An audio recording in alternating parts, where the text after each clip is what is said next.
President Trump is expected to meet with Britain's Prime Minister at 12:10 Eastern Time. It is his first White House visit from a foreign leader. But a meeting with Mexico's president is now canceled because of disagreements over immigration and the president's plan to build a border wall. The Trump administration is considering a tax on imports from Mexico to pay for the barrier. 1 week after the inauguration, a new poll shows 53% of Americans are optimistic about the next 4 years. The poll also finds 81% of Republicans approve of President Trump. 77% of Democrats disapprove. Major Garrett is at the White House with the president's first full week in Washington. Major, good morning. Good morning. From the White House perspective, this certainly was a busy and productive week, but the hazards of moving too fast certainly visible yesterday. The White House had to retract its own statements about how to pay for that border wall. It then scrubbed a scheduled event meant to set in motion an investigation into voter fraud, and an official White House schedule misspelled the name of British Prime Minister Theresa May. You can file all of this under Week 1 Growing Pains. We're going to do things that I said we were going to do. President Donald Trump said his campaign promises mean something, and the Republican-led Congress should comply. I'm going to keep as many as I can. You know, politics is tough. Sometimes you make a promise, and for some reason you can't because you have opposition on the other side that raises their hand and they make it impossible.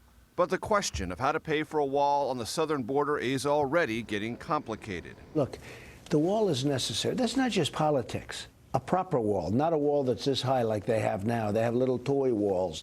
México no cree en los muros. Mr. Trump's push led Mexican President Enrique Peña Nieto to cancel a planned visit to the White House next week. Mexico has said repeatedly it will not pay for the wall. Unless Mexico is going to treat the United States fairly, with respect, such a meeting would be fruitless, and I want to go a different route. In the face of this standoff, the administration bungled its first effort to explain how Mexico will pay. It floated the idea of a tax on products Mexico sells in the U.S. Our country's policy is to tax exports and to let imports flow freely in, which is ridiculous. Press Secretary Sean Spicer delved for the first time into specifics. 20%. 20% import tax. And remember, keep in mind, there's 160 other countries that do just this. Later, in an off-camera meeting, Spicer said the tax could actually range from 5 to 20%. Chief of Staff Reince Priebus added the border tax was one of a buffet of options.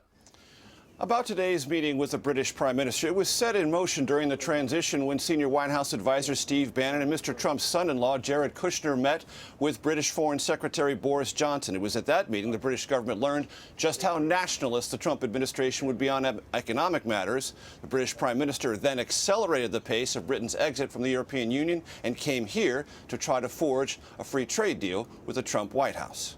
Gail? All right, that's interesting. Thank you very much, Major. The White House pulled back from the idea of an import tax after questions from members of Congress. More than $270 billion worth of goods were imported from Mexico to the U.S. in 2016. A 20% tax on those imports would raise more than $50 billion in tax revenue. But some lawmakers say consumers would have to pay the difference.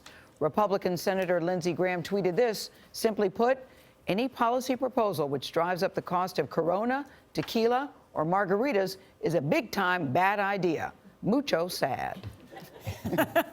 Senator Graham has a That's what Senator Graham humor. said. It's an in perspective.